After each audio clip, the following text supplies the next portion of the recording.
بسم الله الرحمن الرحيم. الحمد لله رب العالمين والصلاة والسلام على سيد الأنبياء والمرسلين. أما بعد فأعوذ بالله من الشيطان الرجيم. بسم الله الرحمن الرحيم. الحمدللہ ہمارا شرح عقود رسم المفتی کے اسباق کا سلسلہ جاری ہے۔ الاشباح والنظائر کے اسباق کا سلسلہ جاری ہے، اور جو پہلا قاعدہ ہے جو کہ نیت کے متعلق ہے کہ لا ثواب الا بالنیت، تو اسی کے حوالے سے ہمارے اسباق چل رہے ہیں۔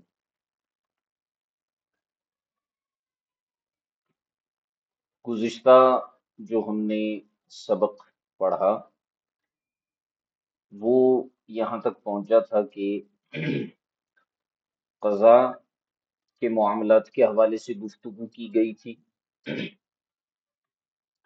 اور حدود اور تعزیر وغیرہ، اسی طرح شہادات یعنی گواہی، اور پھر آخر میں مباحات کا ذکر ہوا تھا کہ ان کے اندر جو ہے وہ نیتیں کہاں پر ضروری ہیں اور کہاں پر ضروری نہیں ہیں۔ آج ہم یہاں سے پڑھیں گے وَأَمَّا الْمُعَامَلَاتِ۔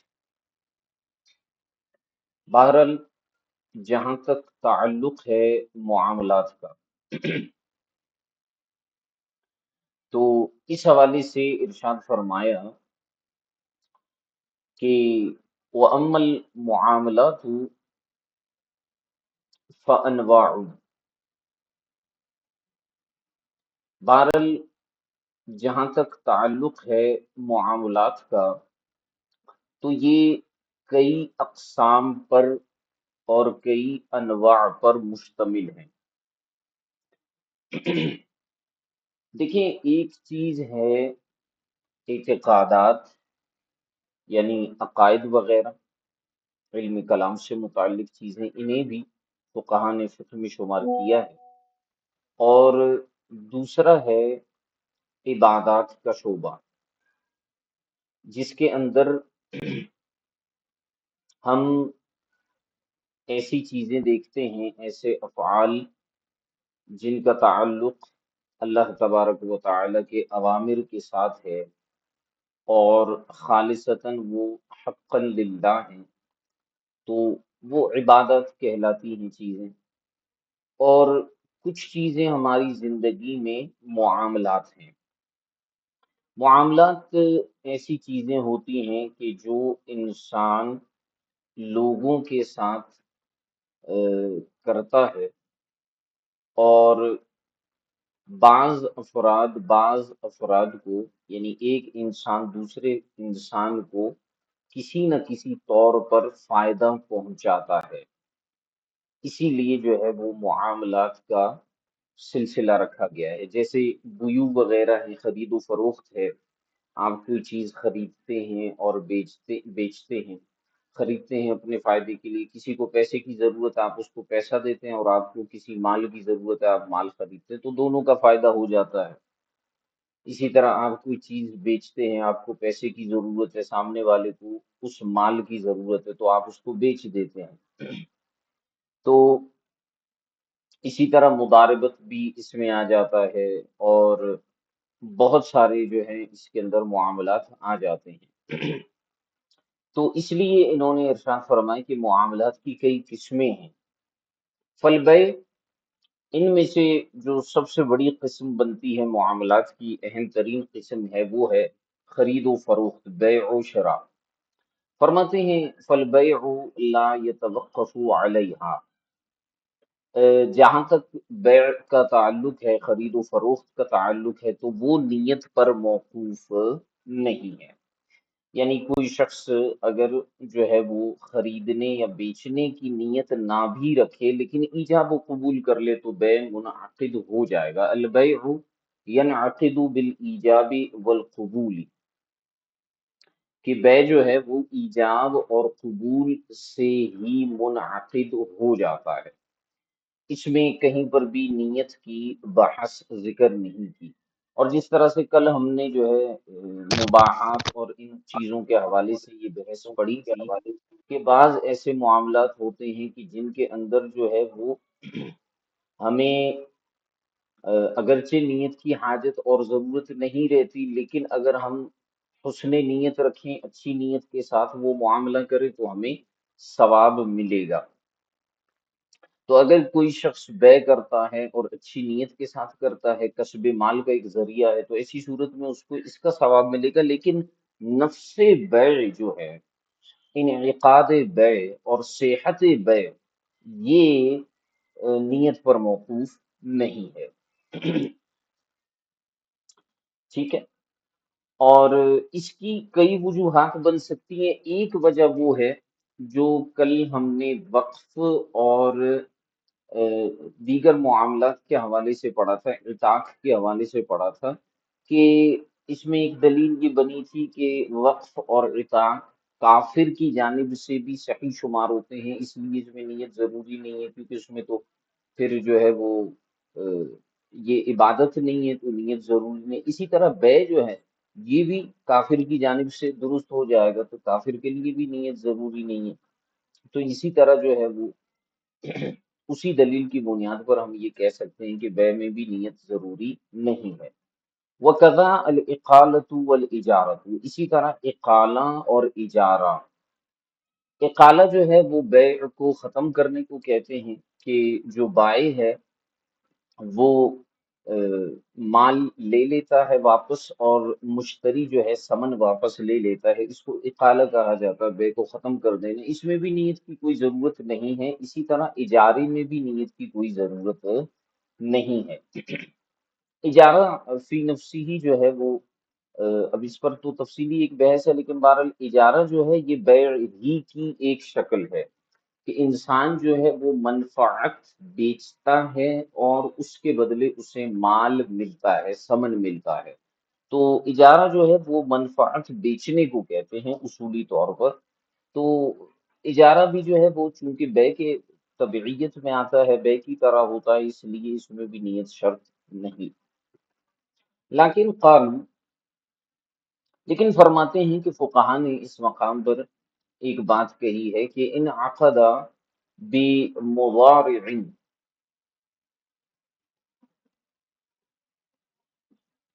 لم يصدر بسوف او السین توقف علی النیت۔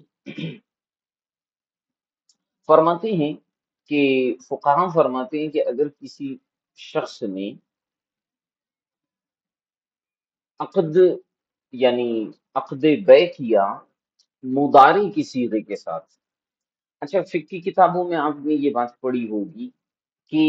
بے جو ہے وہ منعقد ہوتا ہے ماضی کے الفاظ کے ساتھ، یعنی جب قبول جو ہوگا وہ ماضی کے الفاظ کے ساتھ ہوگا۔ ٹھیک ہے، تو اب اگر کوئی شخص جو ہے مضارع کے الفاظ کے ساتھ بے کرتا ہے، اور مضارع کے ایسے الفاظ ہوں جس میں سوف اور سین، یعنی مضارع کی ابتدا میں لگتا ہے نا سوفا یا سین لگتا ہے، سوف یعطی کا یا سیقول، تو اس طرح نہ ہو۔ ٹھیک ہے، جیسے مثال کے طور پر کوئی شخص کہتا ہے کہ سأبیع من کا ہاذا، کہ میں تم سے قریب یہ لوں گا، یا سوف ابیع، تو یہ جو ہے یہ سوفا اور سین کے ساتھ مضارع آ رہا ہے۔ کہتے ہیں کہ اگر مضارع کا ایسا صیغہ استعمال کیا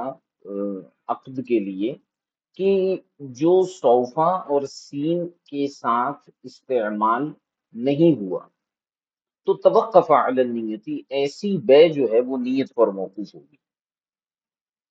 فَإِن نَوَى بِهِ الْإِيجَابَ لِلْحَالِ كَانَ بَيْعًا،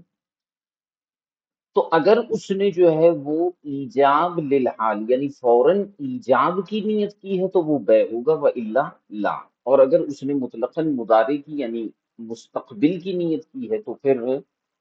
کیا ہوگا کہ اس میں جو ہے وہ اللہ کا بھلا کرے بے کا انعقاد نہیں ہوگا۔ دیکھیے سوفا اور سین یہ آتے ہیں مستقبل کے لیے. اچھا مضارع کے دو معنی بنتے ہیں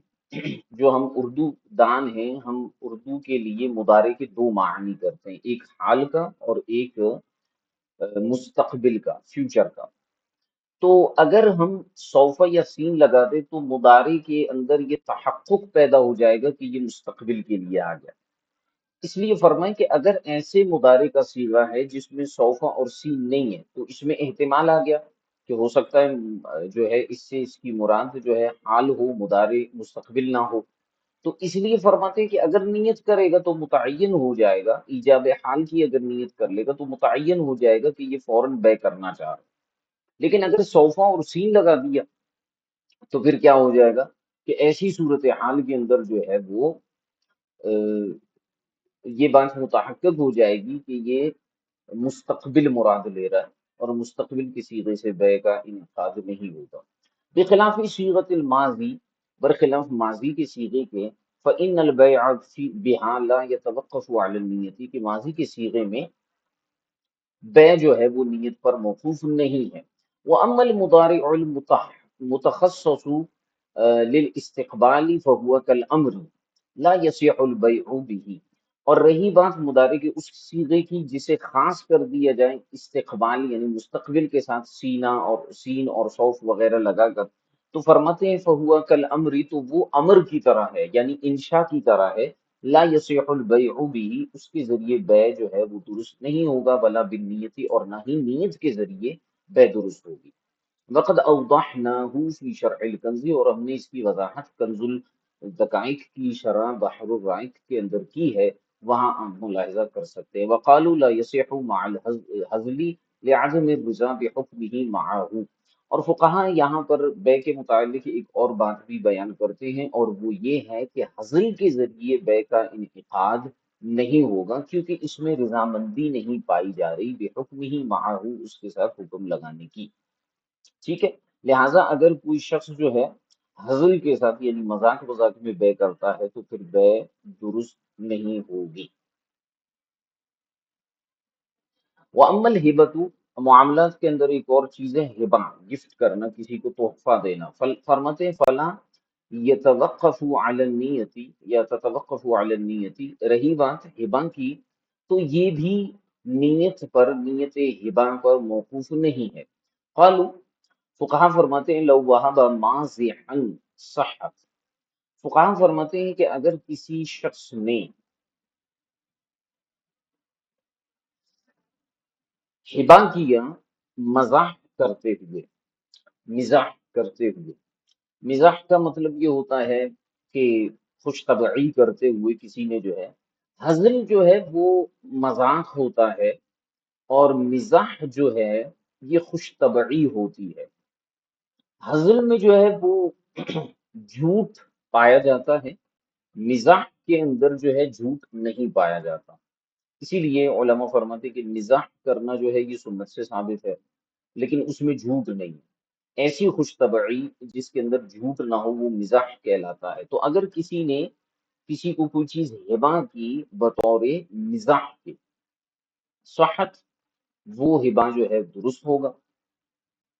کما فی البزازیہ، جیسے بزازیہ میں، ولیکن لو لقن الہبۃ ولم یعرفها لم تصح، لیکن فرماتے ہیں اگر اس کو ہبا کی تلقین کی گئی، لو لقن الہبۃ، کہ اگر کسی شخص کو ہبا کی تلقین کی گئی، ولم یعرفها، اور وہ ہبا کو جانتا نہیں ہے، تو لم تصح، تو ایسی صورت میں ہبا صحیح نہیں ہوگا. لا لأجل ان النیت شرطها، اس وجہ سے نہیں کہ نیت ہبا میں شرط ہے، وانما ہوا لفقد شرطها وهو الرضا، بلکہ یہاں پر جو ہے ہبا اس لیے صحیح نہیں ہو رہا کیونکہ یہاں پر ہبا کی شرط نہیں پائی جا رہی اور وہ رضامندی ہے. ٹھیک ہے، یعنی کسی کو کہا گیا کہ بھائی جان فلاں کو ہبا کر دو، یہ چیز جو ہے فلاں کو تحفے میں دے دو. یعنی مثال کے طور پر آپ کا کوئی دوست ہے، اب آپ اپنے دوست کو کہتے ہیں کہ ایسا کرو کہ اپنا موبائل جو ہے فلاں بندے کو ہبا کر دو. اب اسے پتہ ہی نہیں ہے کہ ہبا کہتے کس کو ہیں. اس نے لے جا کر جو ہے وہ کسی اور شخص کو وہ چیز دیتے ہوئے کہا کہ یہ میں نے تمہیں ہبا کر دی، تو فقہا فرماتے ہیں کہ اب ہبا درست نہیں ہوگا، اس لیے نہیں کہ اس کی نیت نہیں تھی، بلکہ اس لیے کہ وہاں پر شرط نہیں پائی جا رہی، اور وہ ہے رضامندی۔ وہ سمجھا ہوگا شاید ویسے ہی دینے کے لیے اس نے کہا ہے، بعد میں اسے کہا جائے کہ بھائی یہ تو بطور گفٹ کے تھا، یعنی ہبا کا مطلب تو تحفہ دینا ہے، تو وہ فوراً کہے بھائی میں نے تو تحفہ نہیں دیا، تو اس کا مطلب ہے اس کی رضامندی نہیں تھی۔ اس لیے فرماتے ہیں کہ یہ نیت کی وجہ سے ہبا واقع نہیں ہو رہا، بلکہ اس وجہ سے واقع نہیں ہو رہا کہ یہاں پر رضامندی والی شرط نہیں پائی جاتی۔ وَلِذَا لَوْ أُكْرِهَا عَلَيْهَا لَمْ تَصِحْ، اسی وجہ سے علماء فرماتے ہیں کہ اگر کسی شخص کو ہبا پر جو ہے وہ زبردستی کی گئی، ٹھیک ہے، اسے مجبور کیا گیا ہبا دینے کے لیے، تو ایسی صورت کے اندر بھی جو ہے ہبا درست نہیں ہوگا، کیونکہ یہاں پر رضامندی نہیں پائی جا رہی، بخلاف طلاق والاعتاق، برخلاف طلاق اور عتاق کے، کہ ہبا اور طلاق و عتاق میں فرق ہے۔ ہبا جو ہے وہ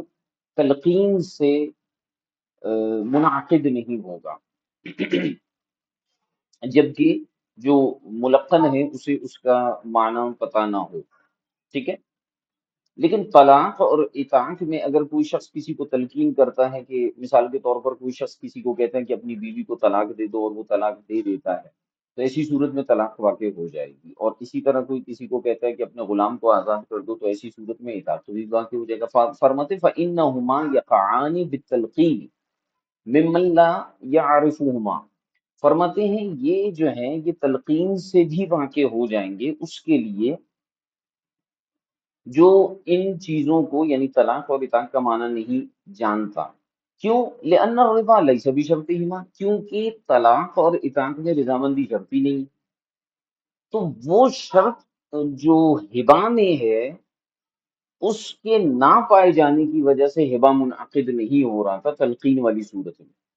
اور وہ تھا رضامندی۔ جبکہ طلاق اور عتاق جو ہے وہ تلقین والی صورت میں واقع ہو رہے ہیں، اس کی وجہ کیا ہے کہ طلاق اور عتاق میں جو رضامندی ہے وہ ضروری نہیں ہے، ٹھیک ہو گیا۔ تو اس لیے جو ہے فقہاء آگے مزید فرماتے ہیں وَلِذَا لَوْ أُكْرِهَا عَلَيْهِمَا يَقَعَانِ، اسی وجہ سے اگر طلاق اور عتاق پر کسی کو مجبور کیا جائے تو طلاق اور عتاق واقع ہو جائیں گے۔ تو کتنے خوبصورت انداز میں علامہ ابن نجیم مصری رحمۃ اللہ تعالی علیہ نے ہبا، طلاق اور عتاق ان کے درمیان فرق کو بیان فرمایا۔ اب آگے جو ہے وہ اگلی بحث آتی ہے، وہ ہے طلاق کے متعلق۔ ارشاد فرماتے ہیں وَأَمَّا الطَّلَاقُ،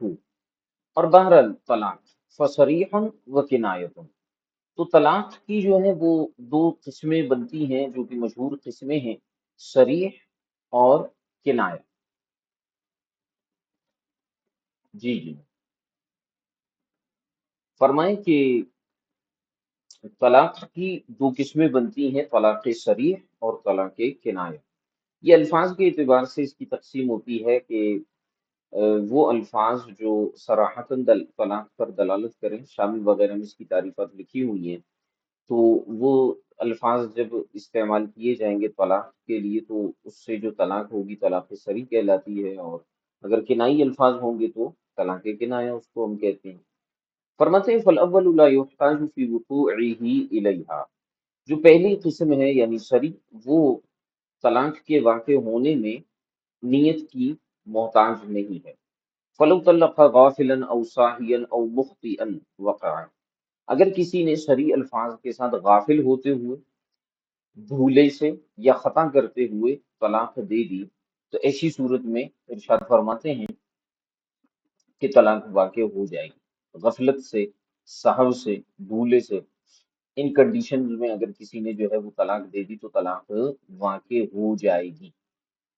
حتی قالوا، یہاں تک کہ فقہا فرماتے ہیں کہ ان الطلاق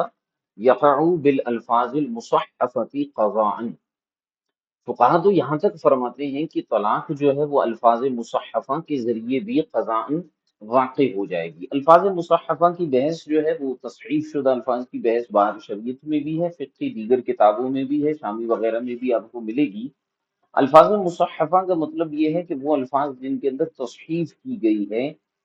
یعنی جن کے اندر تبدیلی کی گئی ہے۔ مثال کے طور پر طلاق کے جو حروف ہیں، طا، لام، الف، قاف، ٹھیک ہے، اب اس میں خاص طور پر طا اور قاف، ان کو دیکھیے تو اگر مثال کے طور پر طا کی جگہ جو ہے کوئی تا استعمال کرتا ہے، دو نقطے والی تا، اور کہتا ہے طلاق، یا قوف کی جگہ جو ہے وہ پتلے والا کاف استعمال کرتا ہے، طلاق کہتا ہے، تو فقہا فرماتے ہیں کہ الفاظ مصحفہ کے ذریعے بھی قضاءً طلاق واقع ہو جائے گی۔ یہاں پر کچھ فقہا کا اختلاف ہے، وہ پھر جو ہے اس مقام پر بعض فقہا یہ کہتے ہیں کہ الفاظ مصحفہ کے ذریعے طلاق واقع نہیں ہوتی۔ علامہ شامی نے بھی اس پر بلکہ علامہ علاء الدین اسقفی نے بھی اس پر کلام کیا۔ تو اصل میں اس کا دار و مدار جو ہے وہ عرف پر ہوتا ہے۔ جیسے اہل عرب کے ہاں جو ہے وہ مخارج وغیرہ کا خیال رکھا جاتا تھا، تو وہ جو ہے اگر کوئی تصحیف شدہ الفاظ استعمال کرتا تو دیانتاً اس کی طلاق کو قبول نہیں کیا جاتا تھا۔ لیکن فی زمانہ ہمارے ہاں چونکہ اردو دان ہیں، عربی دان، اور اس کے مخارج وغیرہ کو نہیں سمجھتے، تو اگر کوئی شخص تصحیف شدہ الفاظ کے ذریعے بھی طلاق دے گا تو قضاءً اور دیانتاً دونوں صورتوں میں طلاق واقع ہو جائے گی، اس کو یاد رکھیے گا۔ تو فقہا نے فرمایا، علامہ ابن نجم مصری فرماتے کہ ان الطلاق یقع بالالفاظ المصحفۃ قضاءً، کہ الفاظ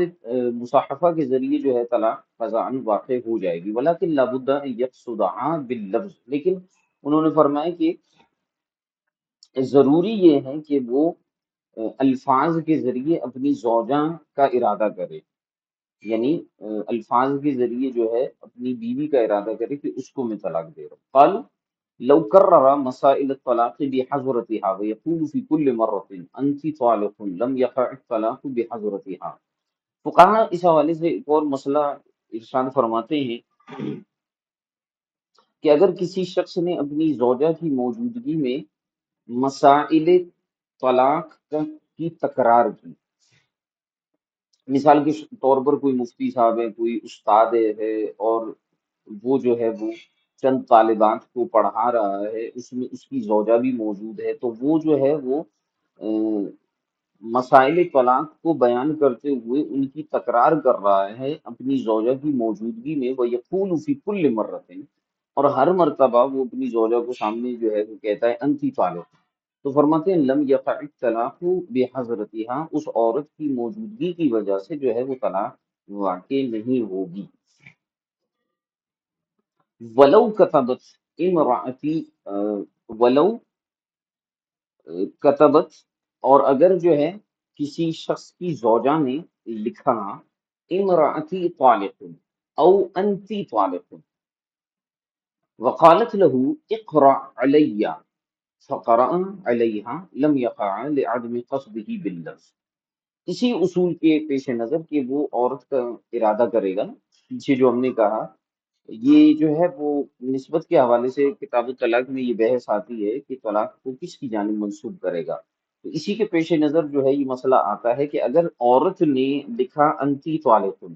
یا امراتی طالق، پھر اس نے اپنے شوہر کو دیتے ہوئے کہا کہ یہ ذرا میرے سامنے پڑھیے گا یہ کیا لکھا ہوا ہے، اب شوہر نے پڑھ لیا کہ امراتی طالق یا انتی طالق، اردو میں لے لیجیے کہ کوئی شخص جو ہے وہ اس کی بیوی لکھ لیتی ہے کہ میری بیوی کو طلاق ہے یا تمہیں طلاق ہے، اور پھر شوہر کو کہتی ہے کہ یہ ذرا پڑھ کے مجھے سناؤ، اب شوہر کہتا ہے کہ میری بیوی کو طلاق ہے یا تو تمہیں طلاق ہے،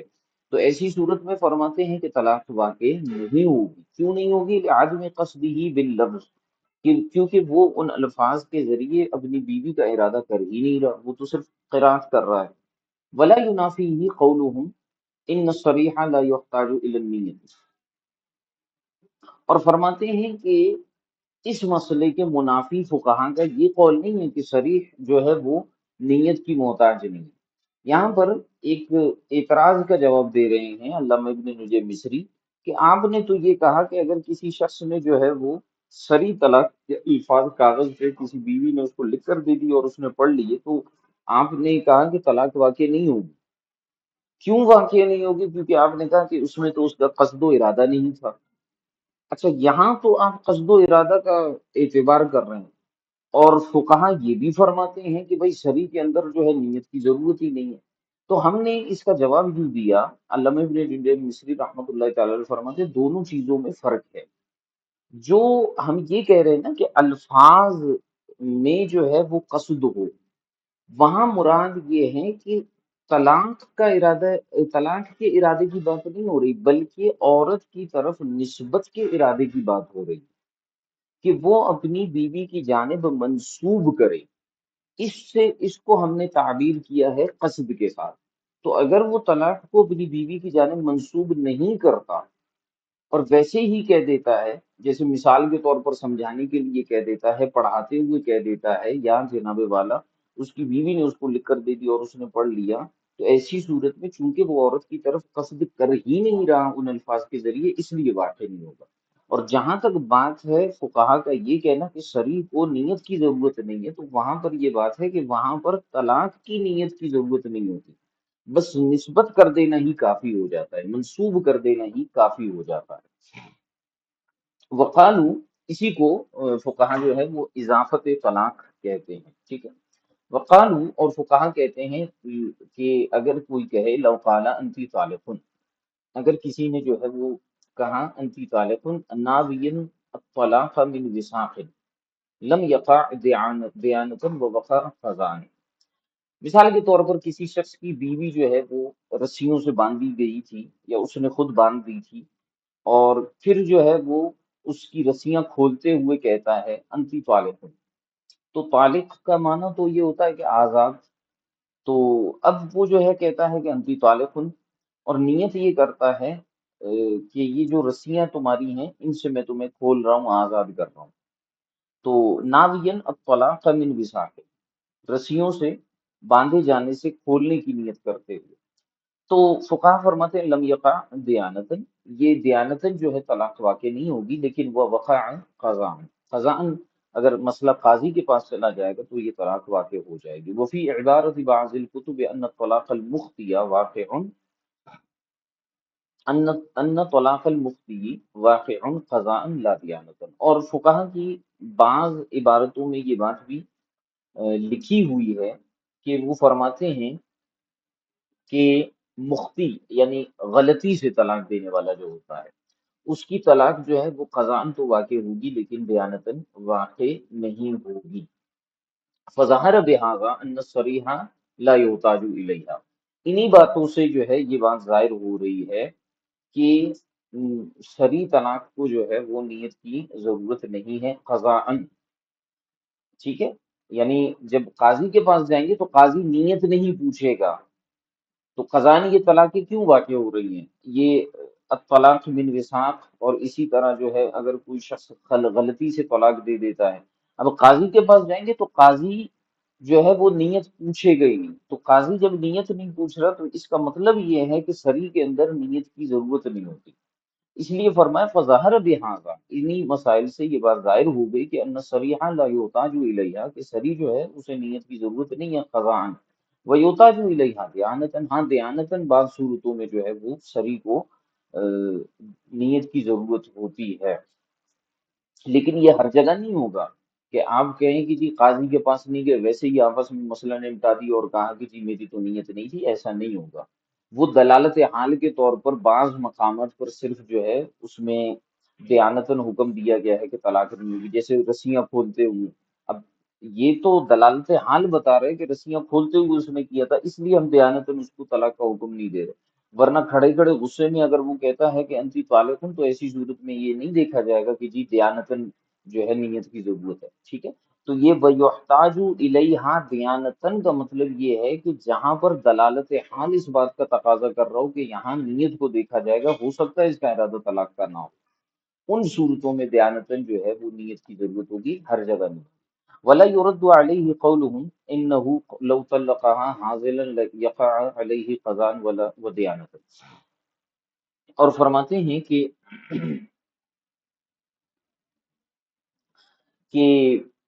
اس کے اوپر جو ہے یہ فقہا کا یہ قول جو ہے وارد نہیں ہوگا بطور اعتراض کے کہ انہو لو طلقہا حاضلا یقع علیہ قضاء و دیانتا،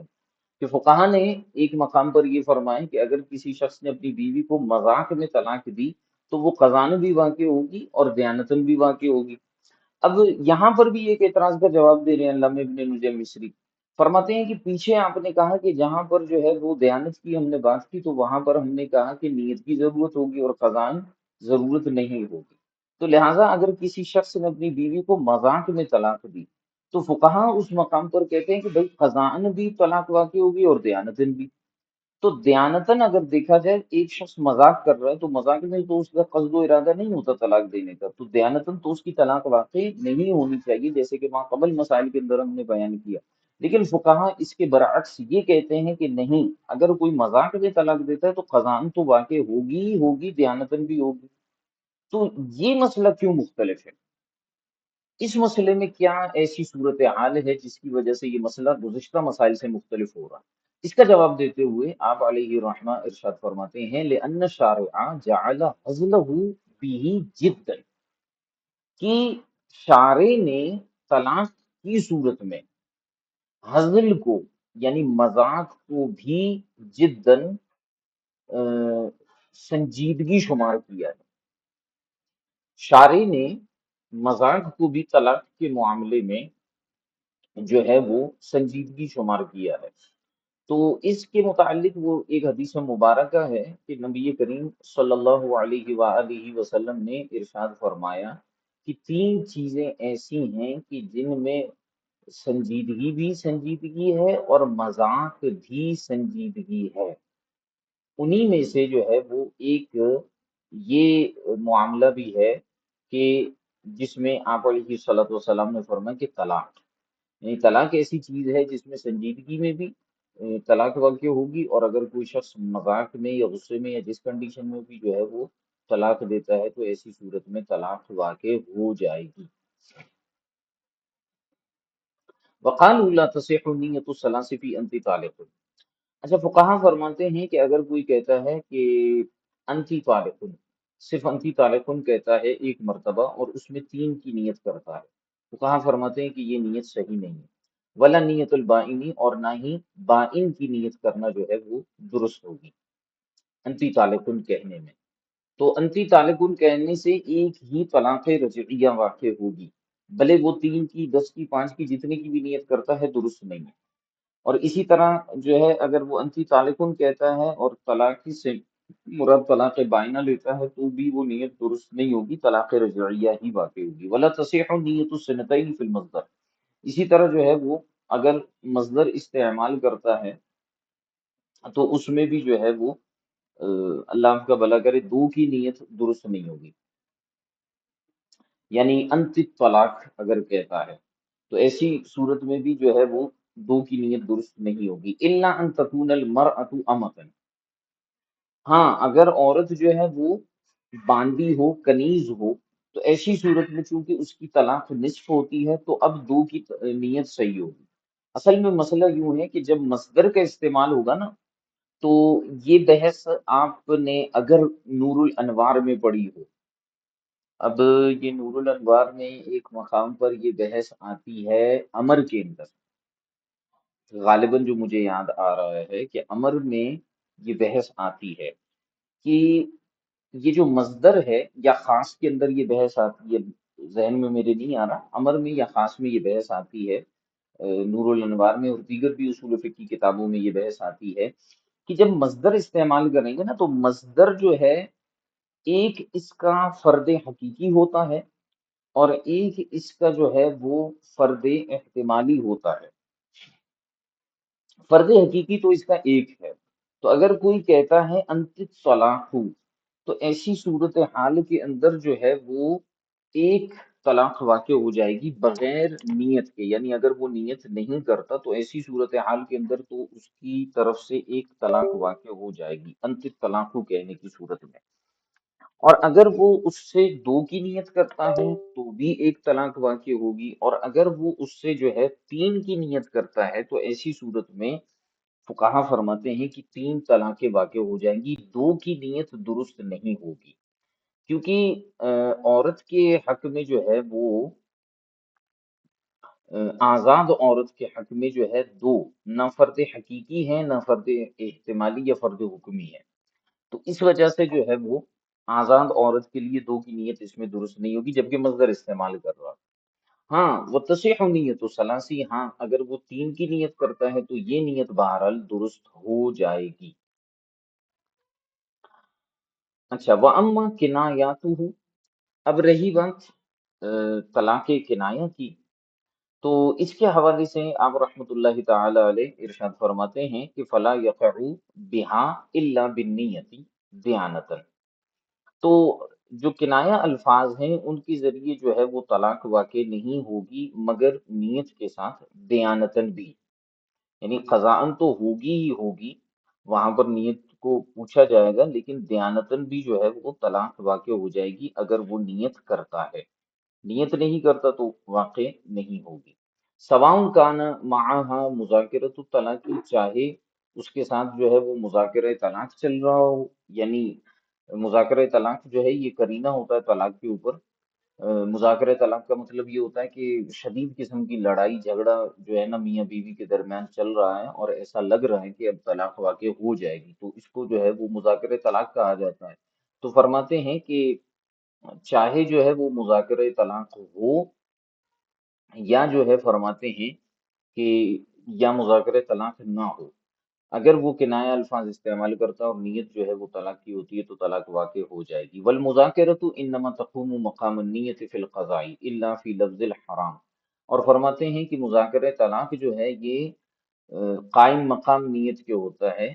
قضاء کے اندر، مگر لفظ حرام کہنے میں۔ اگر کوئی شخص مثال کے طور پر اپنی زوجہ کو کہتا ہے کہ انتی علیہ حرام، تو ایسی صورت کے اندر جو ہے وہ نیت ضروری ہوگی، لیکن اگر جو ہے مثال کے طور پر کوئی شخص جو ہے وہ کنایہ الفاظ استعمال کرتا ہے اور مذاکرہ طلاق ہو، تو وہاں پر پھر نیت کو نہیں دیکھا جائے گا، وہاں پر جو ہے مذاکرہ طلاق جو ہے وہ قائم مقام نیت کے ہے۔ تو قضاءً جو ہے وہ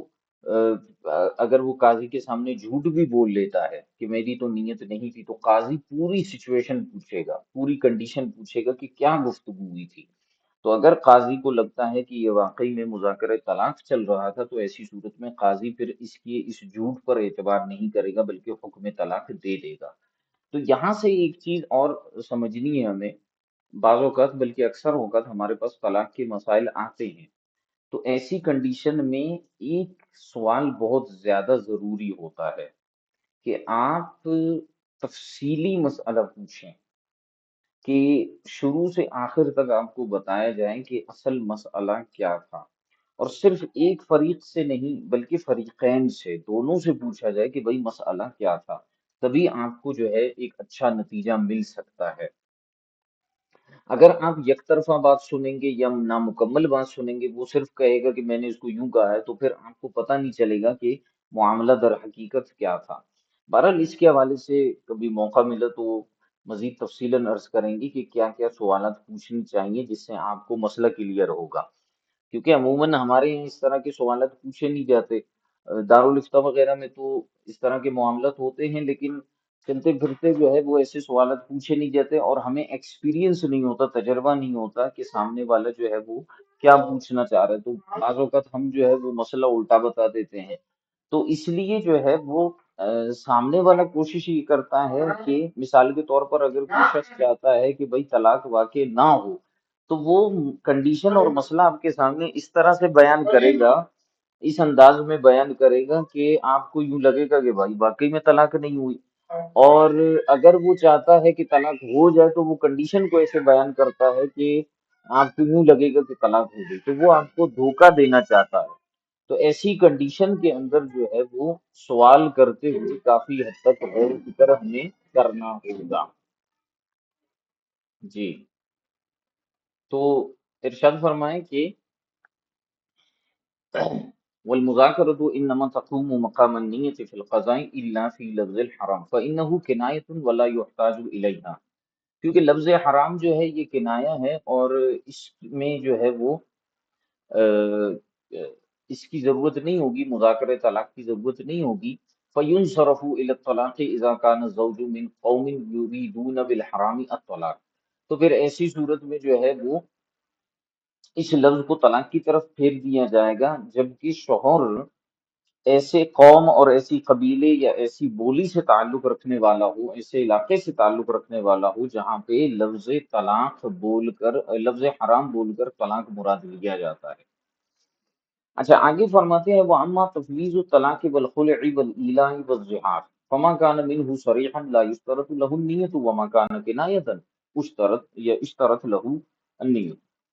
بہرحال تفویض طلاق، طلاق کسی اور کے سپرد کر دینا، بیوی کے سپرد کر دینا کہ اپنے آپ کو طلاق دے دے، اور اسی طرح جو ہے خلا، ایلا، زہار، فرماتے ہیں اگر ان کے اندر الفاظ صریح ہیں تو نیت کی ضرورت نہیں ہے، لیکن اگر ان میں بھی الفاظ جو ہیں وہ کنایا ہیں تو پھر اس میں نیت ضروری ہوگی۔ وَأَمَّا الرُّجْعَةُ فَقَدْ نِكَاحٌ،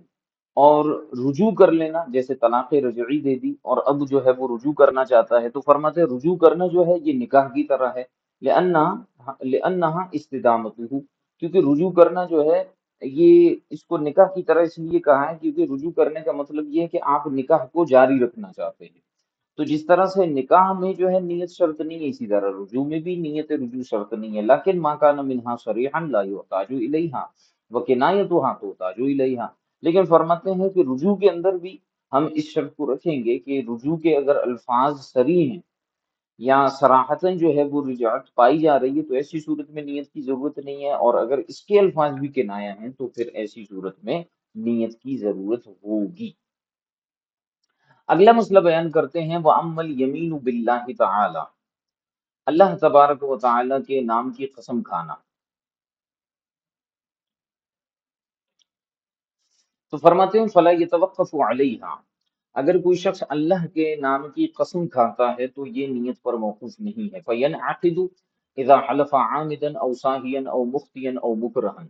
تو فرماتے ہیں کہ ایسی صورت میں حلف منعقد ہو جائے گا، قسم منعقد ہو جائے گی جب وہ جان بوجھ کر قسم کھائے، بھولے سے کھائے، خطا کرتے ہوئے یا زبردستی،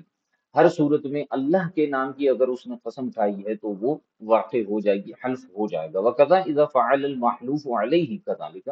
اور کہتے ہیں اسی طرح اگر اس نے محلوف علیہ کر لیا تو وہ حانث بھی ہو جائے گا، یعنی محلوف علیہ کرنے میں بھی اس کی نیت اور ارادے کی ضرورت نہیں ہوگی، یعنی بندے نے یہ قسم کھائی مثال کے طور پر کہ میں فلاں سے بات نہیں کروں گا، تو اب قسم کھاتے ہوئے بھی جو ہے اس نے نیت اور ارادہ نہیں کیا تھا، کوئی مسئلہ نہیں ہے، جبکہ اللہ کے نام کی اس نے قسم کھائی ہے، اور جب وہ محلوف علیہ کرے گا یعنی زید سے وہ بات کر لے گا تو ایسی صورت میں بھی نیت کی وہ ضرورت نہیں ہوگی، یعنی وہ یہ نہیں کہہ سکتا کہ یار میری تو نیت ہی نہیں تھی قسم توڑنے کی، اس سے نیت نہیں پوچھے جائے گی، وہ حانث ہوگا۔ وَأَمَّا نِيَّةُ تَخْصِيصِ الْعَامِ فِي الْيَمِينِ فَمَقْبُولَةٌ دِيَانَةً اتِّفَاقًا، اور اگلا مسئلہ بیان فرماتے ہیں اصول کہ یمین میں قسم کے اندر جو ہے وہ عام کو خاص کر دینا، قسم کے اندر جو ہے وہ عام کو خاص کر دینا، یعنی اس نے ایک عمومی بات کہی تھی لیکن اس میں اس کا ارادہ کسی چیز کو خاص کرنا تھا، ٹھیک ہے؟ جیسے مثال کے طور پر کوئی شخص کہتا ہے کہ میں اس گھر میں داخل نہیں ہوں گا، اب وہ گھر جو ہے وہ اچھا خاصا بڑا ہے اور اس میں تین چار بھائی ایک ساتھ رہتے ہیں، اب اس کی لڑائی کسی ایک بھائی سے ہوئی ہے تو یہ کہتا ہے قسم کھاتا ہے کہ میں اس گھر میں داخل نہیں ہوں گا، حالانکہ وہ گھر مشترکہ طور پر کئی بھائیوں کا ہے، اور پھر یہ اس میں ارادہ اور نیت کرتا ہے کہ میں فلاں کے کمرے میں اور فلاں کا جو پورشن ہے اس میں داخل نہیں ہوں گا، تو یہ تخصیص عام کہلاتا ہے یمین کے اندر۔ فرماتے ہیں فمقبولۃ، یہ قابل قبول ہے، لیکن کب؟ دیانتاً، قضاءً نہیں، دیانتاً قابل قبول ہوگا، تو اگر گھر میں داخل ہوگا تو حانث نہیں ہوگا دیانتاً، اگر اس شخص کے کمرے میں داخل ہو گیا جس سے ناراض ہے تو پھر جس کی اس نے نیت میں تخصیص کی تھی تو پھر حانث ہو جائے گا۔ وقضاء عند الخصاف، اور امام خصاف رحمۃ اللہ تعالی علیہ کے نزدیک قضاء بھی جو ہے یہ مقبول ہے، لیکن یہ صرف امام خصاف کے نزدیک ہے۔ والفتوى على قوله ان كان الحالف مظلوما،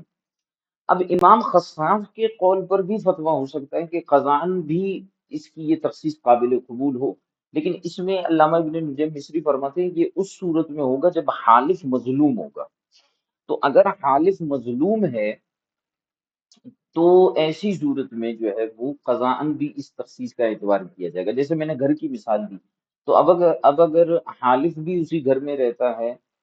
یا جو ہے وہ ان کا کوئی پڑوسی ہے یا رشتہ دار ہے، اور وہ بیچارہ ہے بھی مظلوم، اور اس نے اس کے ظلم کی وجہ سے غصے میں آ کر یہ قسم کھائی، تو ایسی صورت میں جو ہے وہ قضاءً بھی اس کی یہ تخصیص جو اس نے خاص کیا ہے اس کے کمرے کو، پورے گھر کو خاص نہیں کیا، تو ایسی صورت میں جو ہے یہ قضاءً بھی تخصیص مان لی جائے گی. اور اگر حالف مظلوم نہیں ہے تو پھر ایسی صورت میں قضاءً اس کی بات نہیں مانی جائے گی. وَكَذَلِكَ اخْتَلَفُوا هل الاعتبار لنیت الحالف او لنیت المستحلف. اسی طرح فقہا نے ایک اور مسئلے میں اختلاف کیا، اور وہ یہ ہے کہ کیا حالف کے نیت کا اعتبار ہوگا یا مستحلف کے نیت کا اعتبار ہوگا. دیکھیں، ایک تو یہ ہوتا ہے کہ بندہ خود قسم کھاتا ہے نا، حالف ہوتا ہے، اور بعض صورتوں میں مستحلف بھی ہوتا ہے. مستحلف ایسا شخص، مثال کے طور پر کسی نے کسی کو مجبور کیا قسم کھانے کے لیے، ٹھیک ہے. اب یہ جیسے عموماً ہمارے ہاں جو ہے ایک معاملہ پایا جاتا ہے، بعض اوقات جو ہے وہ زوجہ بیوی جو ہے وہ شوہر کو قسم دے دیتی ہے. کوئی ناراضگی چل رہی ہوتی ہے تو بیوی جو ہے وہ شوہر کو قسم دے دیتی ہے. اور اگر پڑھی لکھی بیوی ہو اور اسے پتا ہو کہ قسم کے کون کون سے الفاظ ہوتے ہیں، تو وہ اپنے شوہر کو کہے کہ تم خدا کی قسم کھا کے کہو کہ تم جو ہے فلاں رشتہ دار کے گھر نہیں جاؤ گے، ٹھیک ہے. ایک تو یہ بات ہو گئی. اسی طرح جو ہے وہ بعض اوقات والدہ جو ہے وہ اس طرح کی قسمیں دے دیتی ہے، یا کوئی قریبی رشتہ دار جو ہے آپ پر عدم اعتماد کی وجہ سے آپ سے قسم دلوا دیتا ہے. تو اب سوال یہ پیدا ہوتا ہے کہ حلف کے اندر حالف کی نیت کا اعتبار ہوگا یا مستحلف کی نیت کا اعتبار ہوگا، ٹھیک ہے. تو فرماتے ہیں والفتوی علی اعتبار نیت الحالف ان کان مظلوما خصوصا. اب مستحلف تو اس کو قسم دلوا رہا ہے، وہ تو اس سے قسم جو ہے وہ دلوانے کی کوشش کر رہا ہے. اب اگر حالف مظلوم ہے اور وہ جان چھڑانے کے لیے قسم کھا لیتا ہے لیکن اس کی نیت نہیں ہے، تو ایسی صورت میں فرماتے ہیں کہ اس کی نیت، اس کا حلف درست شمار نہیں ہوگا، کیونکہ اس کی نیت اور اس کا ارادہ نہیں. اچھا، اس مسئلے کا مطلب ہرگز یہ نہیں ہے کہ قسم کے لیے نیت ضروری ہو گئی. اس مسئلے کا مطلب یہ نہیں ہے. وہ تو ہم اوپر بیان کر کے آ گئے ہیں. یہ جو اوپر پہلی لائن میں فرمایا نا وَأَمَّا الْيَمِينُ بِاللَّهِ فَلَا يَتَوَقَّفُ عَلَيْهِ فَلْيَنْعَقِدْ إِذَا حَلَفَ عَامِدًا أَوْ سَاهِيًا أَوْ مُخْطِئًا. یہاں بات یہ ہو رہی ہے کہ کوئی اور آپ کو قسم دلوا رہا تھا اور آپ قسم لینا نہیں چاہ رہے تھے، قسم نہیں اٹھانا چاہ رہے تھے، تو ایسی صورت میں اگر آپ مظلوم ہیں تو فرماتے ہیں کہ والفتوی علی اعتبار نیت الحالف ان کان مظلوما خصوصا لا ان کان ظالما. اور اگر حالف ظالم ہے خود تو پھر اس کی نیت کا اعتبار نہیں ہوگا، اور اگر وہ قسم کھا لیتا ہے تو وہ اب حالف قرار پائے گا، اور اگر اس کے برخلاف کرے گا تو حانث ہوگا. کما فی الولوالجیہ، جیسے فتاوی والوالجیہ کے اندر یہ بات مذکور ہے اور خلاصہ کے اندر. وَأَمَّا الْإِقْرَارُ وَالْوَكَالَةُ فَيَصِحَّانِ بِدُونِهَا. اور بہرحال اقرار اور وکالت، اقرار کا کیا مطلب ہوتا ہے، یہ پورا جو ہے فقہ کے اندر ایک چیپٹر ہے کتاب الاقرار کے نام سے. اقرار کا مطلب یہ ہوتا ہے کہ کوئی شخص کسی کے حق کو اپنے اوپر لازم کر لیتا ہے. جیسے مثال کے طور پر کوئی شخص کہتا ہے کہ زید کے میرے اوپر جو ہے وہ 10,000 روپے ہیں، اس کو اقرار کہا جاتا ہے. اسی طرح وکالت، کسی کو اپنے کسی کام کے لیے جو ہے وکیل بنا دینا.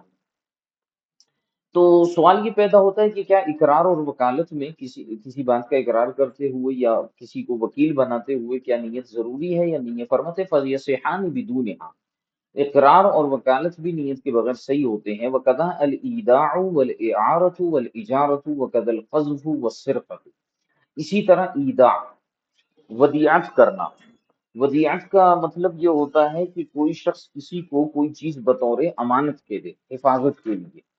تو ایداع کرنا. اعارت کا مطلب ہوتا ہے کسی کو کوئی چیز بطور عاریت کے دینا، استعمال کے لیے دے دینا، کہ بھئی استعمال کر لو، بعد میں مجھے دے دینا. اور اجارے پر رکھنا یا اجارے پر خود آنا، ان ساری چیزوں کے اندر فرماتے ہیں کہ نیت ضروری نہیں ہے. اور اسی طرح قذف، کوئی شخص کسی پر معاذ اللہ بدکاری کا الزام لگاتا ہے، جھوٹا الزام لگاتا ہے، تو اس میں بھی بغیر نیت کے بھی وہ جو ہے وہ قذف کرنے والا کہلائے گا۔ اور اسی طرح چوری، اب کوئی شخص کہے کہ جناب میری تو چوری کی نیت ہی نہیں تھی، ارادہ ہی نہیں تھا، تو بھی اس کی بات نہیں مانی جائے گی۔ چوری کے اندر بھی جو ہے نیت ضروری نہیں ہوتی۔ وَأَمَّا الْقِصَاص، اور جہاں تک تعلق ہے قصاص کا، تو فرماتے ہیں کہ فَمُتَوَقَّفٌ عَلَى قَصْدِ الْقَاتِلِ لِلْقَتْلِ، قصاص جو ہوتا ہے، قصاص کا مطلب ہوگا، مطلب معلوم ہوگا آپ کو کہ اگر کوئی شخص کسی کو قتل کر دیتا ہے تو اس کے بدلے میں جو ہے قصاص لیا جائے گا، اور قاتل کو بھی قتل کر دیا جائے گا مقتول کے بدلے میں۔ تو کیا قصاص میں بھی نیت ضروری ہے یا نہیں ہے؟ تو ارشاد فرمائے کہ وَأَمَّا الْقِصَاصُ فَمُتَوَقِّفٌ عَلَى قَصْدِ الْقَاتِلِ لِلْقَتْلِ، تو قصاص کے لیے یہ ضروری ہے کہ قاتل قتل کا ارادہ کر کے قتل کرے، تو اس قاتل کو بطور قصاص کے قتل کیا جائے گا۔ اگر مثال کے طور پر قتل عمد نہ پایا جائے، یعنی ارادہ ہی قتل نہ ہو اور ایکسیڈنٹلی کوئی شخص دوسرے کو قتل کر دے، تو اب بطور قصاص کے اس قاتل کو قتل نہیں کیا جائے گا، بلکہ اس سے جو ہے وہ اس کے بدلے میں مال وغیرہ لیا جائے گا۔ ٹھیک ہے جناب۔ لیکن قالو، لیکن فقہا فرماتے ہیں لما کان القصد امرا باطلا اقیمت الآلۃ مقام، فقہا ارشاد فرماتے ہیں کہ اگر اس کو ایسے، لیکن قالو لما کان القصد امرا باطلا،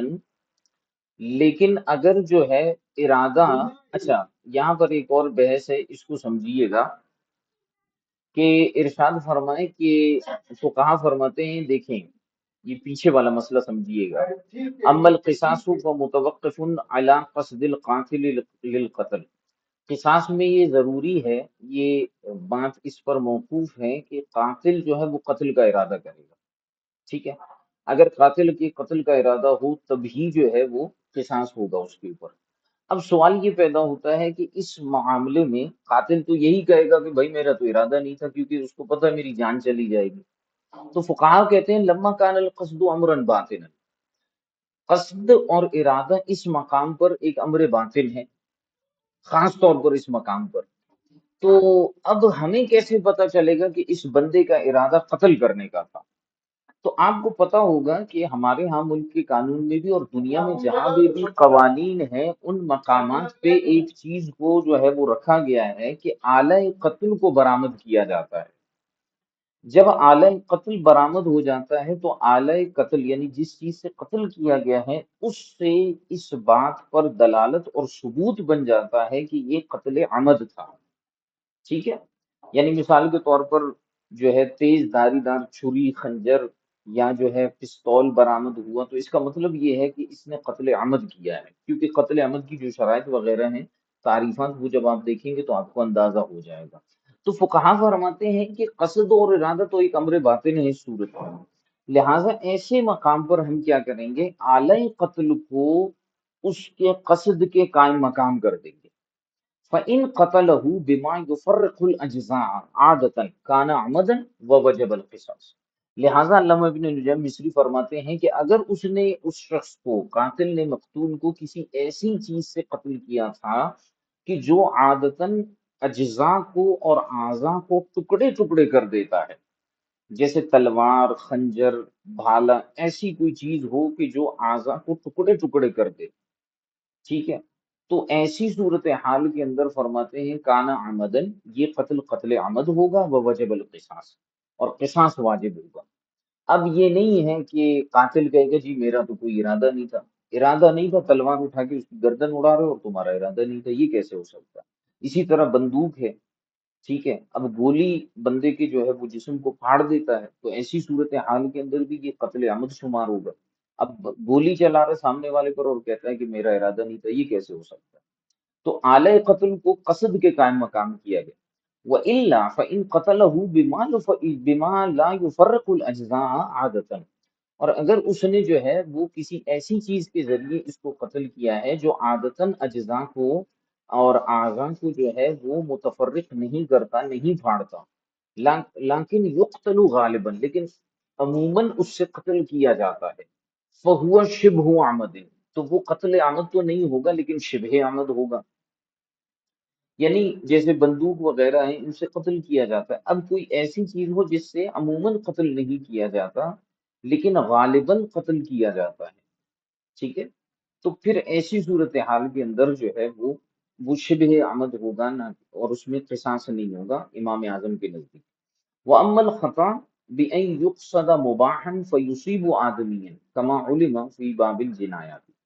اور بہرحال جو قتل خطا ہے وہ کیا ہوتا ہے، یہاں پر ویسے ایک قسم بتاتے ہوئے چل رہے ہیں کہ قتل خطا یہ ہوتا ہے کہ کوئی بندہ کسی مباح کام کا ارادہ کر رہا ہو، مباح چیز کو مارنے کا ارادہ کر رہا ہو اور وہ کسی آدمی کو لگ جائے، جیسے جنایت کے باب میں آپ پڑھیں گے، جیسے مثال کے طور پر دور سے آپ کو نظر آ رہا تھا شیر، آپ نے اس کے شکار کے لیے فائرنگ کر دی، گولی چلا دی اور وہ لگ گیا کسی آدمی کو، قریب جا کر دیکھا تو آدمی پڑا ہوا تھا، تو یہ جو ہے قتل خطا کہلاتا ہے، اس میں بھی قصاص واجب نہیں ہوتا۔ تو یہاں تک آج اس کو ہم رکھ لیتے ہیں، اور کل جو ہے وہ ہم قراءت قرآن والا مسئلہ دیکھیں گے انشاءاللہ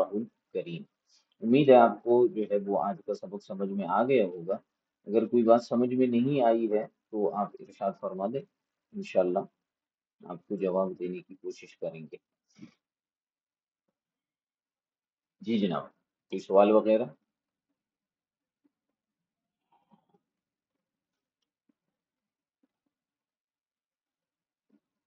کوئی سوال وغیرہ کرنا چاہیں گے؟ جی استاد صاحب ایک بات پوچھنی ہے، فرمائیں۔ یہ جو ایک بے کے بارے میں مسئلہ گزرا ہے کہ حضر کی صورت میں بے منعقد نہیں ہوتی، اس کی وجہ انہوں نے یہ فرمائی تھی کہ اس کے اندر دونوں کی بائع مشتری کی رضامندی نہیں پائی جاتی، تو یہاں پر انہوں نے کہا کہ حکم کے بارے میں اب اس جب بے منعقد نہیں ہوگی حضر کی صورت میں تو بے اس پر حکم کون سا لگے گا بے کا؟ یہ سوال دوبارہ ریپیٹ کیجیے گا۔ جی میں یہ عرض کر رہا ہوں کہ بے حضل کی ایک صورت گزری تھی کہ بے حضل میں جو ہے وہ بے منعقد نہیں ہوتی کیونکہ یہ اس کے اندر رضامندی نہیں پائی جاتی، یہ وجہ بتائی تھی، تو اس پر بے کا حکم کون سا لگے گا، جس طرح بے فاسد ہوتی ہے، باطل ہوتی ہے دیگر؟ ہم، اصل میں اس کو ہم اس اعتبار سے دیکھیں گے جو سمجھ میں آ رہا ہے کہ یہاں پہ انعقاد بے ہی نہیں ہوگا، ٹھیک ہے، یعنی ہم اس کو ابتداءً ہی بے شمار نہیں کریں گے، اور اگر بالفرض انہوں نے جو ہے وہ مبادلہ مال کر دیا تو ایسی صورتحال کے اندر جو ہے وہ دو صورتیں بن سکتی ہیں، یا تو وہ دونوں جو ہے اس کو حضل سے جد کی طرف جو ہے وہ کنورٹ کر دیں، وہ کہیں کہ ٹھیک ہے ہم اس کو نافذ کر دیتے ہیں، تو گویا کہ یہ ایک نئے بے کی صورتحال میں یہ بے واقع ہو جائے گی، اور یا پھر جو ہے وہ اس کو چیزوں کو جو ہے وہ واپس کر دے، تو اس کنڈیشن میں ہم اس کو کہیں گے کہ یہ جو ہے وہ یعنی دونوں نے جو ہے وہ مبادلہ نہیں کیا، تو ہم اس کو اس کنڈیشن میں کہیں گے کہ یہ جو ہے وہ بیع باطل تھی۔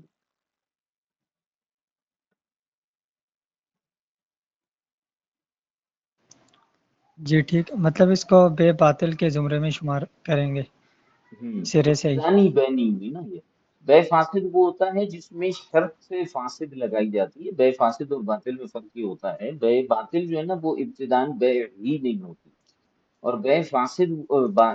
فاسد وہ ہوتی ہے جس میں شروط فاسدہ لگائے جائیں یا کوئی ایسا رکن نہ پایا جائے اس میں جو کہ اگرچہ بے کے لیے ضروری نہیں ہے لیکن اس کے ذریعے بے کی صحت ہوتی ہے، تو پھر ایسی کنڈیشن میں خاص طور پہ شرائط کے حوالے سے یہ بات ہوتی ہے کہ شرط باطل ہو جاتی ہے اور بے نافذ ہو جاتی ہے۔ مثال کے طور پر کوئی شخص جو ہے وہ اس شرط کے اوپر بے کرتا ہے کہ میں جو ہے یہ چیز جو ہے تم سے لیتا ہوں لیکن یہ چیز جو ہے وہ تم بھی استعمال کرتے رہو گے، ٹھیک ہے، تو اب یہ شرط فاسد ہے کیونکہ بے میں ملکیت تام ہونی چاہیے، ٹھیک ہے، تو اب یہ شرط فاسد ہے، تو شرط باطل ہو جائے گی، بے نافذ ہو جائے گا، اور ایسی کنڈیشن میں جو مشتری ہے، سوری بائع ہے، اس کو کوئی تصرف اس کا نہیں رہے گا، وہ اب دعویٰ نہیں کر سکتا کہ اس نے تو کہا تھا کہ تم اس کو استعمال کر سکو گے، اس پر مکمل مشتری کا اختیار ہو جائے گا مبی کے اوپر۔ جی ٹھیک ہے، جزاکم اللہ خیر۔ الفتویٰ علی اعتبار نیت المخالف یا حالفی، الفتویٰ علی اعتبار نیت الحالف ان کان مظلوما خصوصاً کی وضاحت کریں۔ جی بھائی،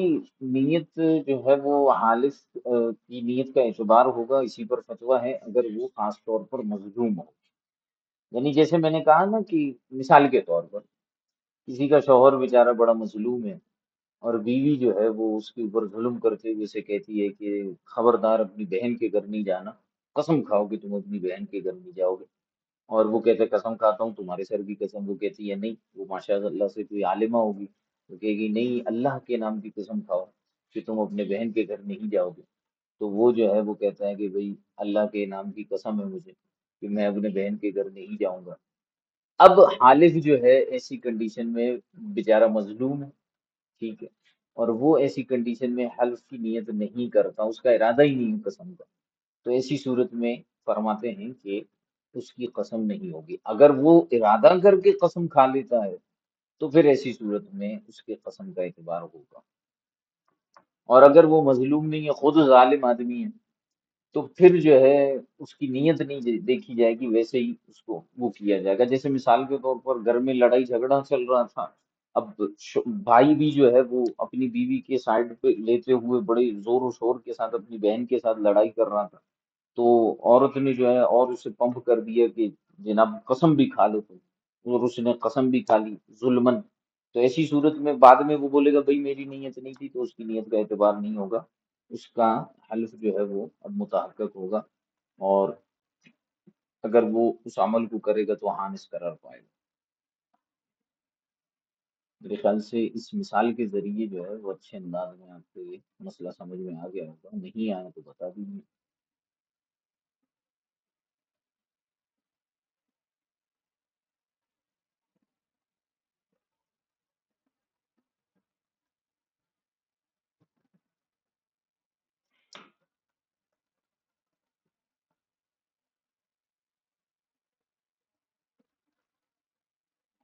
جی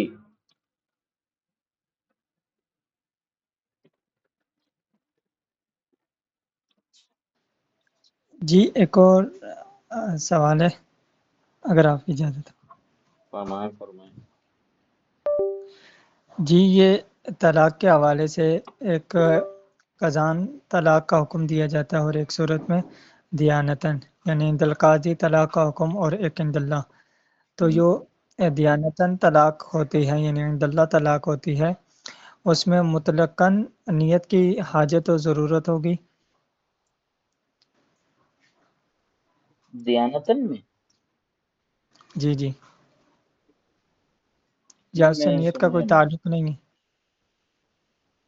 میں آپ کی بات سمجھا نہیں عطران بھائی۔ جی میں یہ عرض کر رہا ہوں کہ بعض صورتوں میں جب طلاق کا حکم لگایا جاتا ہے، تو بعض صورتوں میں یہ کہا جاتا ہے کہ قضان طلاق ہو گئی، یعنی عند القاضی ہو گئی، اور دیانتاً جو ہے وہ طلاق نہیں ہوئی۔ تو اس حوالے سے جو دیانتاً طلاق واقع نہیں ہوتی، تو کیا وہ نیت کی وجہ سے اس پر طلاق کا حکم نہیں لگایا جاتا، یا اس کی کوئی اور وجہ ہوتی ہے؟ جیسے میں نے اس میں آپ کو بات بیان کی نا، بعض اوقات دلالت حال کی وجہ سے دیکھا جاتا ہے، حال اس بات کا تقاضا نہیں کر رہا ہوتا، پھر اس پر مزید پختگی یہ آتی ہے کہ وہ اپنی نیت کا اظہار کرتا ہے دیانتاً، تو اس وجہ سے جو ہے پھر ہم کہتے ہیں کہ چلو اس بندے کی بات کا اعتبار کر لیا جائے اور طلاق کا حکم نہ لگایا جائے۔ لیکن جب قاضی کے پاس یہ مسئلہ جاتا ہے نا، تو قاضی تو دیکھتا ہے ظاہر کو، پھر قاضی جو ہے یہ چیزیں نہیں دیکھے گا، اور قاضی جو ہے وہ براہ راست حکم طلاق دے دے گا۔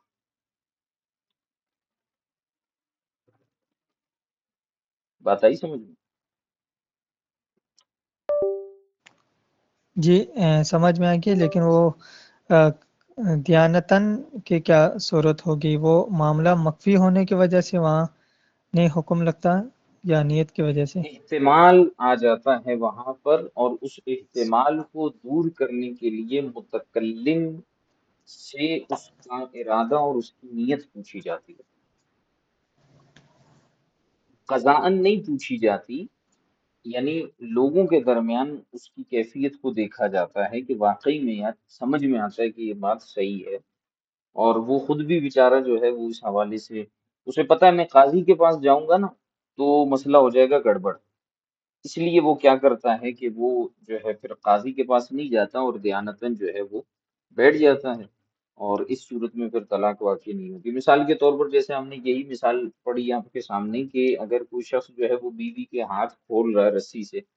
اور اسے جو ہے وہ کوئی اور لفظ نہیں ملا، اس نے کہا انتی طالق، ای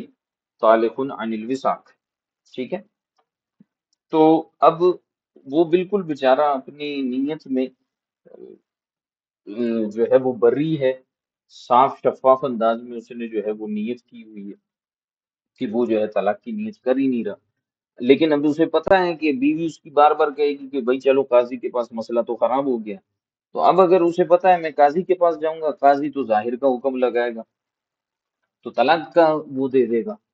اس لیے وہ اپنی بیوی کو سمجھاتا ہے اور معاملے کو واضح کرتا ہے کہ بھئی شرعی مسئلہ یوں ہے، اس لیے جو ہے وہ دیانتاً جو ہے نا وہ نہیں ہوگا، اور میرا ارادہ بھی نہیں تھا، تو ایسی صورت میں طلاق واقع نہیں ہوگی۔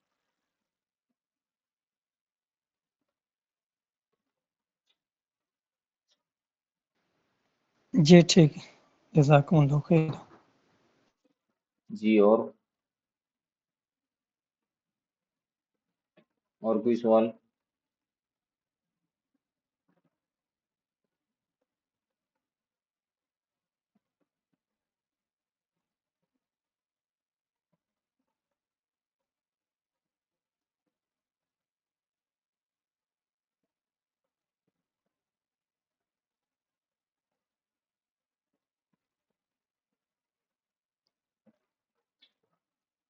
اور کوئی سوال نہیں ہے؟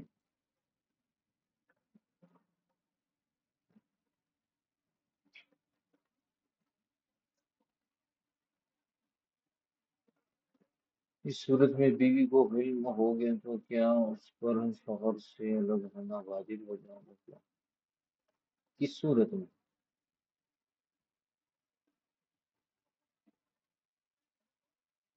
کس صورت کی بات ہو رہی ہے؟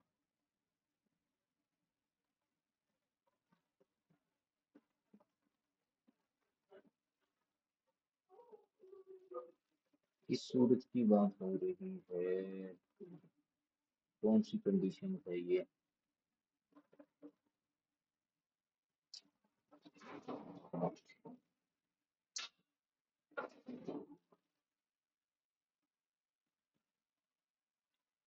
کہیں پڑھا تھا کہ دیانتاً طلاق واقع نہیں ہوگی، ہاں اگر بیوی کو علم ہو گیا تو،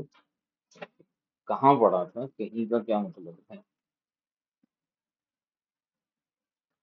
نہیں دیکھیں، جب دیانتاً طلاق واقع ہی نہیں ہو رہی تو الگ ہونا کیوں واجب ہوگا؟ میں سمجھا نہیں اس مسئلے کو۔ اگر دیانتاً جو ہے وہ طلاق ہو ہی نہیں رہی، مسئلہ تو تب ہوگا جب قاضی کے پاس جائیں گے، قاضی ظاہر پہ حکم لگائے گا اور قاضی صاحب کہیں گے کہ بھئی آپ کی طلاق واقع ہو گئی، تو اب جو ہے وہ علیحدگی کروا دے گا، مفارقت کروا دے گا یا تفریق کروا دے گا کہ بھئی اب جو ہے وہ آپ کی زوجہ آپ کے پاس نہیں رہے گی۔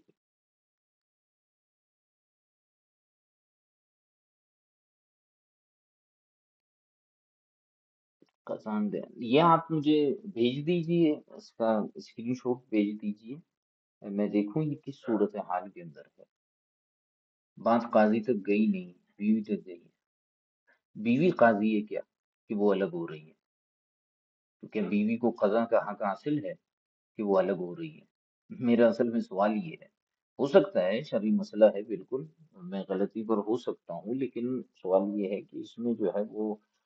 میری یہ بات سمجھ میں نہیں آ رہی کہ آپ اس کو جو ہے وہ موضوع استشہاد یہ بنانا چاہ رہے ہیں کہ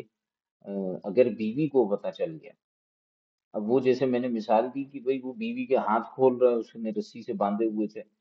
تو ایسی صورت میں تو بیوی سامنے کھڑی، اس کو پتہ چل رہا ہے، تو فقہا نے کیوں نہیں کہا کہ ایسی صورت میں انتی طالقن کے الفاظ استعمال کیے تھے؟ تو پھر بھی کہہ رہے ہیں کہ دیانتن ہو نہیں ہوگی، قضان ہو جائے گی۔ تو آپ نے جو سوال کیا ہے وہ مذکورہ صورتحال سے ٹکرا رہا ہے، کیونکہ جو صورتحال، جو مسئلہ علامہ ابن نجم مصری نے بیان کیا، آپ ذرا الفاظ پر غور کریں، اس میں آپ نے فرمایا کہ وہ عورت کو کہہ رہا ہے کہ انتی طالقن،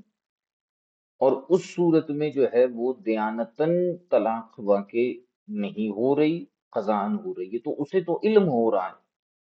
جب اس کو کہا جا رہا ہے انتی طالقن، تو عورت نے خود سن لیا، اسے علم ہو گیا، پھر بھی نہیں ہو رہی، تو وہ جو عبارت یہ لکھی ہوئی ہے کہ اگر اسے پتہ چل جائے دیانتن اور قضان والے معاملے کا اور شوہر نے یوں کہا ہے تو اس سے الگ ہونا واجب ہے، تو پھر فائدہ کیا ہوا دیانتن طلاق نہ ہونے کا؟ اس میں ایک اور میرا اشکال، دوسرا اشکال میرا یہی ہے کہ فائدہ پھر کیا ہوا دیانتن طلاق نہ ہونے کا؟ بیوی کو تو الگ ہو رہی ہے، تو پھر تو وہی قضان ہو گیا نا مسئلہ۔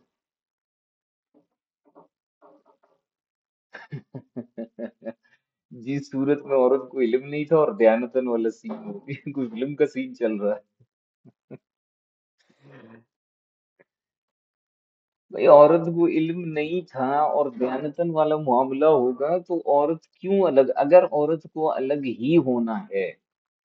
تو پھر دیانتن اور قضاءن کی بحث کیوں کر رہے ہیں؟ دیکھیں، طلاق کا کیا معنی ہوتا ہے کہ میاں بیوی الگ ہو جائیں، تو جب دیانتن آپ نے کہا کہ اس کو علم ہو جائے، مثال کے طور پہ پہلے اسے نہیں پتا تھا، اسے کوئی بتا دے، تو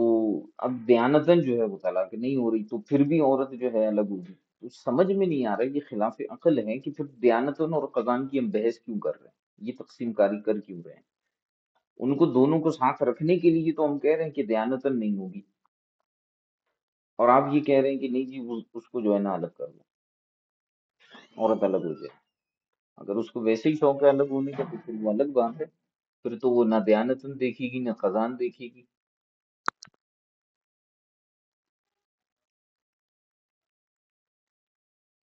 یہ میں نے بڑا اہم اشکال جو ہے نا یہ دیانت اور قضا کے اوپر کیا ہے، اگر سے تھوڑا سا میں نے خوش طبعی میں کیا ہے، لیکن یہ بہت عمدہ فرق ہے۔ یہ اگر اس کو سمجھ گئے تو آپ کو دیانتن اور قضان کی کافی چیزیں سمجھ میں آ جائیں گی۔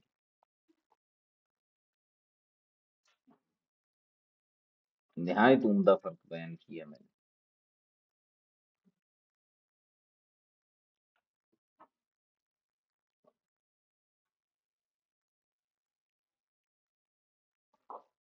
اس کو ساتھ رکھنے کے لیے تو دیانتن کا وہ کیا۔ کیوں عدنان بھائی کیا سمجھے آپ؟ جی جی، ایسے ہی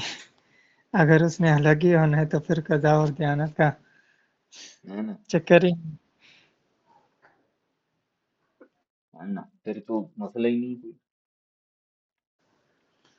یا تو وہ خود ہی چلی جائے گی اور وہ کہے خود ہی گی جو کہے گی کرنا ہے دیانت سے ٹھیک شئی کوئی نہیں۔ ہے۔ ایسے ہی۔ ہم، جائز اچھا، موجود ایک ہے چیز یہاں۔ میرے ذہن میں آ رہی تھی، اس کے علاوہ ہے وہ، یہ واٹس ایپ پہ بھیج دیں، واٹس ایپ پہ بھیج دیں، گروپ میں بھیج دیں واٹس ایپ پہ۔ جی کیا کہہ رہے ہیں عدنان بھائی؟ جی ایک ذہن میں چیز آ رہی تھی نیت کے حوالے سے، مطلب جہاں تک ابھی سبق پڑھا ہے اس میں مطلب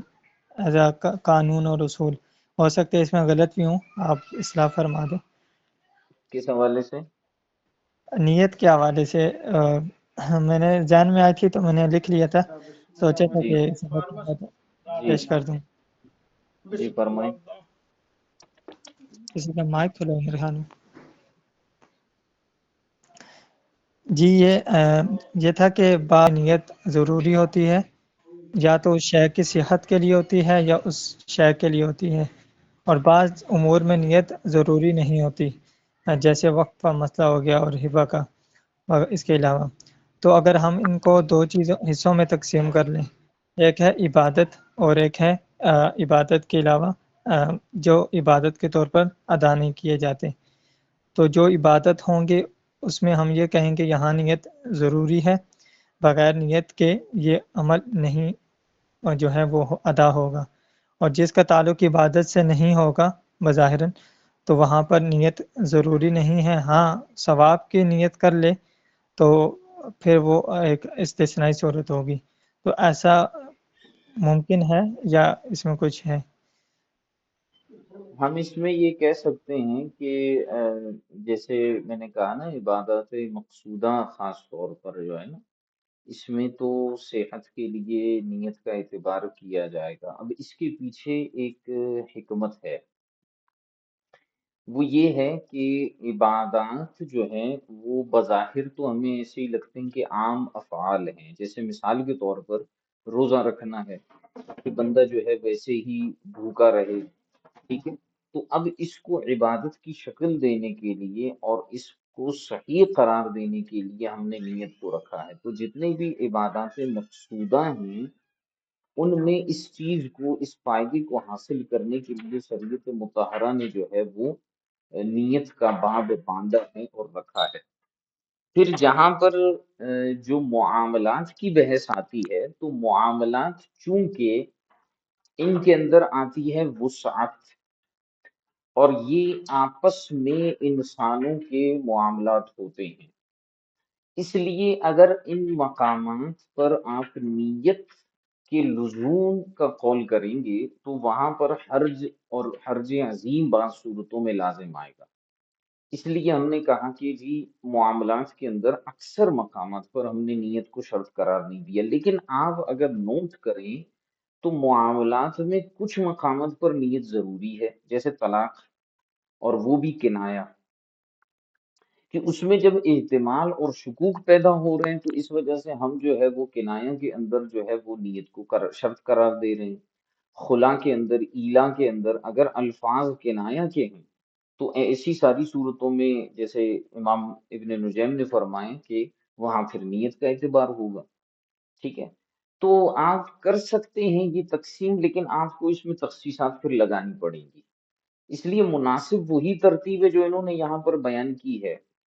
میرے خیال سے وہ زیادہ مناسب رہے گا کہ ایک ایک مسئلے کو، یعنی ایک ایک باب کو آپ لے کر عبادات، معاملات، ان چیزوں کو لے کر، اور شروع سے پہلے عقائد کو لے کر، جیسے عقیدے میں انہوں نے کہا کہ اسلام کے لیے نیت شرط نہیں ہے، ہاں کفر کے لیے ہے، اور پھر اس میں انہوں نے تقسیمات کی۔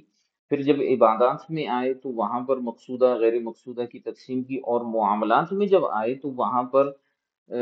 خاص طور پر احتمالات کو دور کرنے کے حوالے سے انہوں نے بحث کی، جو ماحصل نتیجہ نکلتا ہے کہ جن جن مقامات پہ صراحتاً ایک چیز سمجھ میں آ رہی ہے وہاں انہوں نے نیت کو نہیں رکھا، طلاق میں، اطاعت میں، ان چیزوں کے اندر، ساری چیزوں کے اندر جہاں احتمالات پیدا ہو رہے تھے وہاں پر انہوں نے نیت کو رکھ لیا، تاکہ معاملہ جو ہے وہ واضح ہو جائے۔ قصاص میں، قصاص میں کیا کیا انہوں نے؟ قصاص میں جو ہے قصد اور ارادے کو، نیت کو جو ہے وہ، نیت قتل کو جو ہے انہوں نے شرط قرار دیا، اور پھر اس کے قائم مقام اعلی قتل کو بنا دیا، تو اصل تو اس میں وہی ہے۔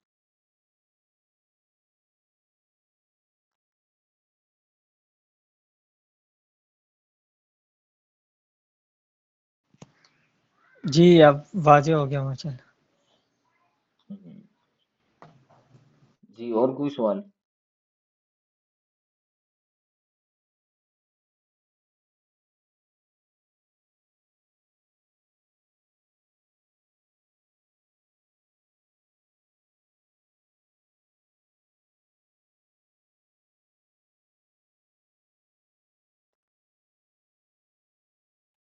چلے میرے خیال سے آج کے لیے اتنا ہی کافی ہے۔